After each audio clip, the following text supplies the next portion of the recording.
আসসালামু আলাইকুম। কেমন আছেন সবাই? আশা করি সকলেই খুব ভালো আছেন। আজ আবার একটা নতুন রেসিপি নিয়ে চলে এলাম। যারা অল্প সময় ব্যয় করে এরকম ধরনের দুর্দান্ত রেসিপি ট্রাই করতে চান, তাদের জন্য আজকের এই রেসিপি। কাঁচা আলু দিয়ে কম সময়ে আর দারুণ টেস্টির এই মজার রেসিপি আজ আমি আপনাদের করে দেখাবো। বাচ্চা থেকে বুড়ো সকলেই এটা খুবই পছন্দ করবে।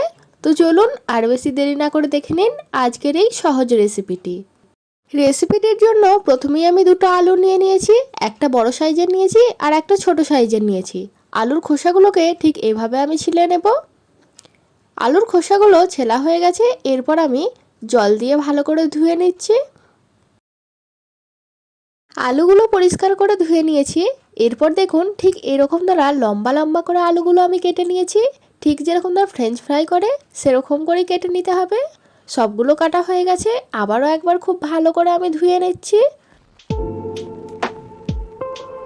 আলুগুলো পরিষ্কার করে ধুয়ে নিয়েছি, এরপর আমি একটি পাত্রে তুলে নিচ্ছি। এরপর চলুন নেক্সট প্রসেসে যাওয়া যাক। তার জন্য একটি পাত্রে আমি 1 কাপ দিয়েছি ময়দা। এখানে ময়দাটা আছে 150 গ্রাম। আর দিচ্ছি হাফ চামচ লবণ, হাফ চামচ বেকিং সোডা, হাফ চামচ দিচ্ছি হলুদ গুঁড়ো, হাফ চামচ লঙ্কার গুঁড়ো, আর দিচ্ছি হাফ চামচ জিরে ও ধনের গুঁড়ো। ময়দাটার সাথে মশলাগুলো খুব ভালো করে একবার মিক্সড করে নেব। এরপর দিয়ে দেব একটা ছোট টুকরো আদা। আদাটাকে আমি গ্রেট করে নিচ্ছি, আপনারা চাইলে বেটে নিতেও পারেন। আর দিচ্ছি কাঁচা লঙ্কা। একটা কাঁচা লঙ্কাকে আমি একইভাবে গ্রেট করে দিচ্ছি। কাঁচা লঙ্কাটা কুচিয়ে ব্যবহার করতে পারেন, তবে আমার মনে হয় কুচোনোর থেকে গ্রেট করলে সব থেকে বেশি ভালো হয়। চাইলে বেটে নিতেও পারেন। এরপর দিয়ে দিচ্ছি 1 চামচের মতো চাট মশলা, 1 চামচ দিচ্ছি জোয়ান আর মৌরি ভাজা। জোয়ান ও মৌরিটাকে আগে থেকে আমি একটু হালকা করে ভেজে নিয়েছিলাম। মিক্সড করে নেওয়ার পর অল্প অল্প করে জল দিয়ে একটা ব্যাটার তৈরি করে নেব। এখানে কিন্তু অল্প অল্প করে জল দিয়ে ব্যাটারটা তৈরি করতে হবে। ব্যাটারটা কিন্তু মোটা হবে, একবারে জল দিলে হবে না। একবারে জল দিলে হয়তো দেখা যেতে পারে যে ব্যাটারটা পাতলা হয়ে গেছে। আর এটা তৈরি করতে কিন্তু ব্যাটারটা একটু মোটাই রাখতে হবে। দেখুন আমি কীরকম ব্যাটারের ঘনত্বটা রাখছি। দেখুন শেষ পর্যন্ত ব্যাটারের ঘনত্বটা ঠিক আমি এরকম মোটা রেখেছি। ব্যাটারটা রেডি হয়ে গেছে, এরপর নেক্সট প্রসেসে যাওয়া যাক। তার জন্য আমি একটি মেলা পাড়া পাত্রে নিয়ে নিচ্ছি 4 চামচ ময়দা।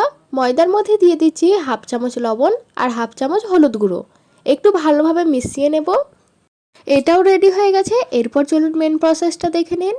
এখন একটা আলু নিয়ে প্রথমে আমি ময়দার ব্যাটারের মধ্যে আমি কোট করে নিচ্ছি। এরপর সরাসরি সেটা শুকনো ময়দার উপরে দিয়ে দিচ্ছি। উপর থেকে আরও একটু ব্যাটার আমি দিয়ে দিচ্ছি। এরপর শুকনো ময়দাটা দিয়ে আলুটা খুব ভালোভাবে আমি কোট করে নেব। এটা কিন্তু খুব মসৃণ হবে না, একটু আগোছালো হবে। আর আগোছালো হলে দেখতেও ভালো লাগবে। দেখুন আমি খুব ভালো করে কোট করে নিয়েছি। এটা তৈরি হয়ে গেল। আমি আর একটা দেখিয়ে দিচ্ছি। একটা আলু নিয়ে ময়দার ব্যাটারের মধ্যে কোট করে উপর থেকে আরেকটু ব্যাটার দিয়ে শুকনো ময়দার উপর সরাসরি দিয়ে দিতে হবে। শুকনো ময়দাটা দিয়ে আলুটা খুব ভালোভাবে কোট করে নিতে হবে, আর এটা একটু আগোছালো হবে। যাই হোক, দেখুন 4টে আমি প্রথমে এইভাবে রেডি করে নিয়েছি, বাকিগুলো একইভাবে রেডি করে নেব। এরপর চলুন ভেজে নিই। তার জন্য একটি কড়াইয়ে আমি পরিমাণ মতো সাদা তেল দিয়ে দিয়েছি। তেলটা হালকা গরম হয়েছে, এই অবস্থাতেই আমি দিয়ে দেব কোট করে রাখা আলুগুলো। 4টে প্রথমে আমি কোট করে রাখা আলুগুলো ভেজে নিচ্ছি। আর হ্যাঁ, কাজটা কিন্তু লো ফ্লেমে করতে হবে, যেহেতু ভিতরে কাঁচা আলু আছে।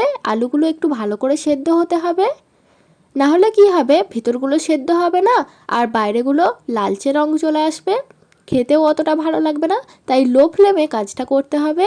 কেএফসি চিকেনের বাইরের অংশটা যেরকম দ্বারা দেখতে হয়, এটার কিন্তু ঠিক একই দেখতে হবে, শুধু যা চিকেনের বদলে আলু। আপনারা কিন্তু কেএফসি চিকেন করলে এভাবে করতে পারেন, শুধু আলুর বদলে চিকেন দিলেই হবে। এগুলো ভাজা হয়ে গেছে, আমি তুলে নিচ্ছি। একইভাবে সবকটা আমি ভেজে নেব। তো বন্ধুরা, আমার এই রেসিপি আপনাদের কেমন লাগলো আমাকে অবশ্যই জানাবেন।